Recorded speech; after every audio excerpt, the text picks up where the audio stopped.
Ciao a tutti, oggi parliamo di un tema abbastanza delicato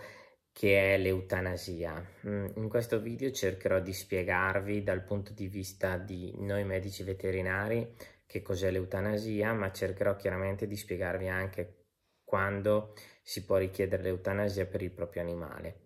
perché la legge è molto chiara sulle circostanze per cui il proprietario può richiedere l'eutanasia del proprio animale. Partiamo subito cercando di essere più delicati possibile perché è un argomento molto delicato dove molto spesso ci sono delle aree di grigio che noi medici veterinari ci troviamo molto spesso a dover gestire, perché la legge non è iper chiara, anche se ci mette ovviamente nelle condizioni di poi spiegare al proprietario quali sono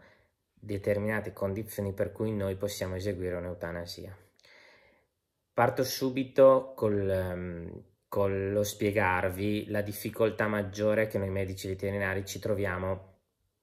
molto spesso di fronte quando dobbiamo eseguire un'eutanasia. Molto spesso non ci troviamo solo animali che noi abbiamo seguito, o meglio, un animale che noi abbiamo seguito, che abbiamo magari fatto una diagnosi, che abbiamo fatto anche un approccio terapeutico, abbiamo magari fatto delle chirurgie, abbiamo fatto delle terapie, che arriva ad un certo punto alla fine. È molto semplice insieme al proprietario trovare il momento giusto in cui essere sicuri che quello è il momento adatto. E questa, diciamo, è la situazione in cui ci troviamo diverse volte, ma non tutte. A volte ci troviamo nelle situazioni invece un po' più complicate. Ci chiamano magari perché l'animale ovviamente sta male, ma non abbiamo seguito non abbiamo eseguito nessun tipo di diagnosi, nessun tipo di terapia. Semplicemente magari il cane è molto anziano, il proprietario non l'ha portato prima dal medico veterinario e magari è qualche giorno che non mangia, qualche giorno che non si alza, quindi in una situazione molto difficile, e chiaramente il proprietario ci richiede l'eutanasia. Questa è una delle situazioni più difficili per noi medici veterinari perché fondamentalmente noi abbiamo la necessità di eseguire una diagnosi proprio perché la stessa legge te lo richiede. Qualsiasi patologia non gestita provoca una sofferenza all'animale. Anche banalmente un'infezione, se non curata con un antibiotico, può generare una sofferenza e la morte dell'animale. È chiaro che se noi veniamo contattati dopo che l'animale soffre da mesi, da settimane, quindi non è stata mai fatta una diagnosi, non è mai stata fatta una terapia, capite che ci mettono in una situazione molto difficile perché noi vogliamo eseguire una diagnosi, vogliamo essere sicuri che quell'animale non può avere una terapia per aiutarlo, per salvarlo. Noi siamo medici veterinari e la nostra missione è salvare l'animale. Quindi l'eutanasia non deve essere vista come non gli faccio niente, è vecchio e poi a un certo punto lo sopprimo, perché purtroppo in alcune situazioni ancora questa è quello che succede e questo video serve per evitare che questo succeda sempre, che non succeda mai più, perché questa cosa succede molto spesso, è molto segno anche di litigio, discussioni col proprietario, perché il proprietario pensa che noi vogliamo fargli spendere soldi per gli esami, ma in realtà è perché la procedura corretta è essere sicuri che per l'animale non c'è più nulla da fare. E questa è, diciamo, una problematica che avverrà anche in medicina umana nel momento in cui verrà introdotta l'eutanasia e che oggi purtroppo giustamente nessuno riesce a comprendere. La legge è chiara, l'eutanasia si può fare in alcune situazioni, di solito quando la malattia è incurabile, quando l'animale ha una estrema sofferenza, oppure quando l'animale è estremamente aggressivo. Questo terzo punto vorrei sottolineare che l'aggressività di un cane la deve decidere comunque sempre un medico comportamentalista, quindi se noi abbiamo la necessità di di far valutare il nostro cane da un medico comportamentalista per decidere se è troppo pericoloso e può diventare un pericolo, in quel caso lì sarà il medico comportamentalista che deciderà se effettivamente è un cane che necessita dell'eutanasia. Sono pochissimi i casi di cani che necessitano l'eutanasia perché sono aggressivi, molto spesso ci sono dei piani riabilitativi e quindi è molto importante questo terzo punto non venga preso come il cane aggressivo gli faccio l'eutanasia, no, decide sempre un medico comportamentalista e sono rarissimi i casi in cui il medico comportamentalista approverà che il cane è troppo aggressivo cioè può diventare un vero pericolo. Generalmente si cerca sempre di avere un approccio terapeutico, di salvare il cane. Ripeto, siamo medici veterinari, non siamo dei becchini che andiamo in giro a risolvere il problema perché è più semplice eliminare il cane, no. Le altre due situazioni, cioè quando c'è una malattia incurabile, anche quello è un punto chiaramente. Malattia incurabile cosa vuol dire? Vuol dire una malattia che non c'è cura. Anche lì non è che nel momento in cui si effettua una diagnosi di una malattia incurabile si procede immediatamente all'eutanasia, anzi in teoria bisogna cercare di utilizzare terapie palliative per allungare la vita a questi animali e togliere la sofferenza a questi animali.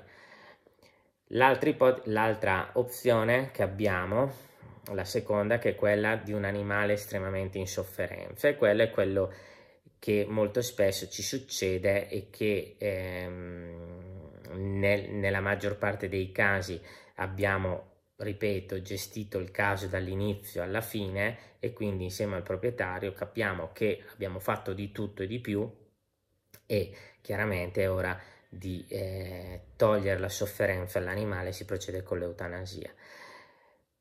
A volte invece abbiamo animali che sì sono in estrema sofferenza, ma perché magari non sono stati portati prima dal veterinario e quindi questi sono, diciamo, le eutanasie o comunque le situazioni, perché a volte ci si rifiuta anche se il proprietario non ci permette di fare diagnosi.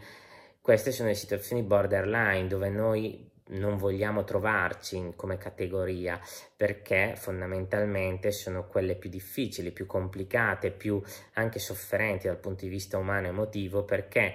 ci rendiamo conto che noi vediamo l'animale sì in estrema sofferenza, ma è un animale che non è stata fatta una visita, non è stata fatta una terapia, non è stata fatta una diagnosi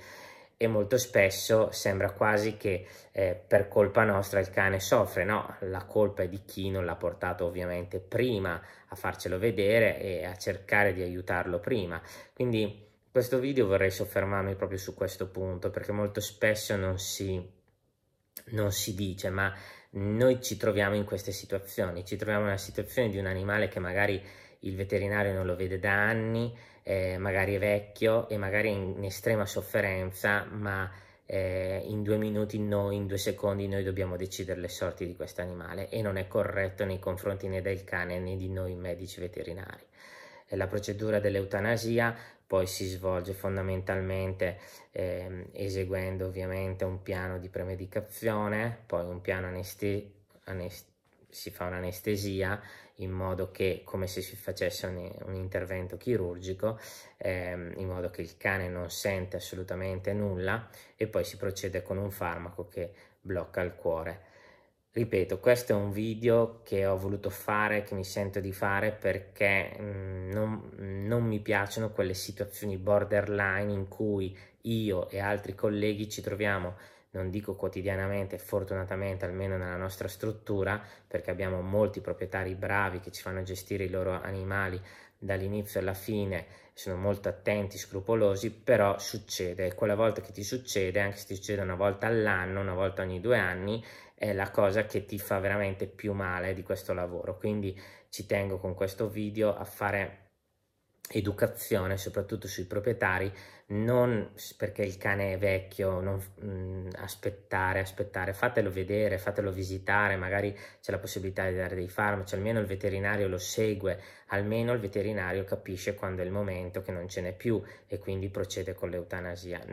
Io ricevo a volte delle telefonate di animali che non ho mai visto, voglio fargli l'eutanasia perché non mangia da una settimana, però non riesco a toccarlo, è aggressivo, cioè situazioni imbarazzanti proprio perché noi medici veterinari sappiamo che per decidere di una fine vita abbiamo bisogno di una diagnosi, abbiamo bisogno di sapere che è una malattia incurabile. Ripeto, ci sono delle malattie che sono curabili, ma se tu non le curi arrivi all'estrema sofferenza, arrivi alla morte, ma lì non è perché la malattia è incurabile, è perché il proprietario non ce l'ha fatta curare prima e quindi siamo arrivati a uno stadio di non ritorno. Spero che questo video vi sia piaciuto e vi sia anche servito e vi serva di non trovarvi in quelle situazioni, proprio perché, ripeto, è molto imbarazzante, molto brutto, molto spiacevole. Ripeto, io quando devo discutere con questi proprietari che magari non hanno curato l'animale negli ultimi 5 anni e mi chiamano in una settimana, mi spiace perché so che in quel momento lì loro non è che non ci tengono l'animale, però bisogna chiaramente far capire al proprietario che non è quello il modo corretto per arrivare a gestire un animale anziano. Un animale anziano non è una macchina che quando invecchia si butta via, è un animale che necessita di cure, necessita di ancora più cure rispetto a quando è giovane e soprattutto ci mette noi nella condizione di fare il nostro lavoro anche legalmente, perché ripeto, senza una diagnosi non si può in teoria fare un'eutanasia, quindi è ovvio che se mi arriva un cane che è in coma perché non mangia da 10 giorni e non cammina, non è che stiamo qua a pensare di poterlo salvare, ma non bisogna arrivare in quelle situazioni lì che purtroppo, ahimè, ancora noi medici veterinari segnaliamo in tutta Italia che non dovrebbero accadere. Spero, ripeto, che questo video vi abbia un po' colpito e ci vediamo alla prossima.